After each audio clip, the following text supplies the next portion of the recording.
Decades ago, Chicago's Mexican-American community helped shape neighborhoods like Pilsen into the vibrant art and cultural scene we know today. But gentrification threatens to erase that history. But playwright Ricardo Gamboa wants to change that with his latest project, an immersive political thriller called The Wizards. We talked about why this is a play that will haunt you in a good way. I'm born and raised on the Southside of Chicago. And I grew up triangulated between working class Mexican-American, Black, and white neighborhoods.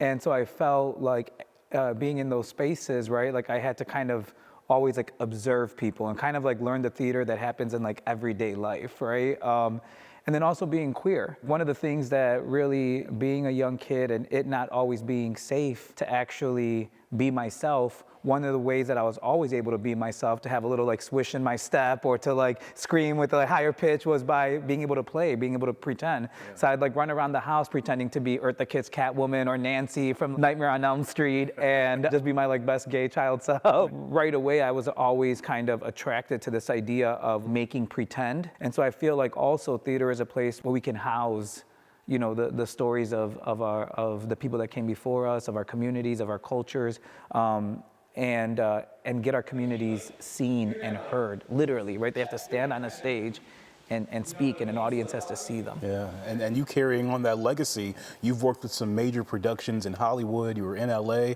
you come back to Chicago to bring us The Wizards, an immersive theater experience.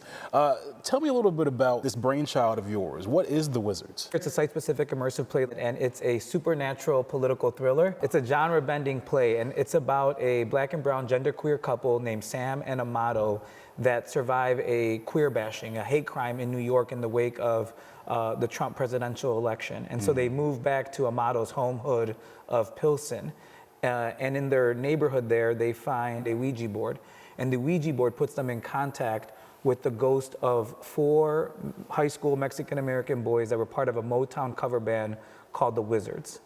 And so the first half of the play is about this couple trying to figure out why these ghosts are haunting them and what's the mystery behind their apparition. And then the second part of the play is about them having to figure out what they're gonna do to find justice for these boys. And this is your creation. You came up with this, correct? Yeah, so it was an idea that I had that was based on the stories of my mom and dad growing up on the South Side, Mexican Americans in Pilsen and Little Village. You know, I was looking at how this neighborhood that my parents grew up in, this where they've endured so much, where literally just a few blocks away, there's a library named after an assassinated community activist that's that was a family friend. There's a high school where the families in the neighborhood had to literally starve themselves and protest to get built for the community, and all that history is being erased by the gentrification here. And so part of what I was kind of exploring was, you know, how we can become ghosts, how our histories can become hauntings. And then another level was kind of exploring the racial tensions that, you know, we saw that have always been,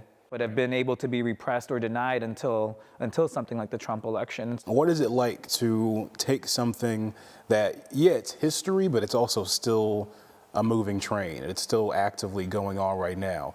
How are you able to, as an artist, approach that, reflect the times, but also like deal with it and grapple with it as it's like the impact of it is still very much in the present, right? There's all these like cliches that we use, right? Like an artist's job is to like reflect reality, or an artist's job is to represent their people, right? And I realized that that's not how I work, that actually I want to invite the times. I don't just want to regurgitate them. And so for me, I think there's a lot of questions that 2016 brought up. It forced us to actually really acknowledge a lot of realities that we were repressing. You know, just before that, not too long before the Trump election, people were saying we lived in a post-racial USA. Ugh. And then we had the 2016 where everything was about race. Yeah. We couldn't, you know, you couldn't stop talking about, you know, about race. And so, and we've really seen that not slow down. I think part of me is, how do you have compassionate, critical, and radical conversations about race, and how do you have art that actually challenges audiences? I think a lot of times when we look at our media or plays, it looks like someone just looked at whatever conversation was happening on Twitter, and then translated it into like characters. Just took tweets and made them a script. You know, I hate and that. my thing is like, I'm not a translator, I'm a creator, and so a lot of this was trying to feel it out and not knowing where the story was going to go. So why was it important for you to bring this play here to this historic site?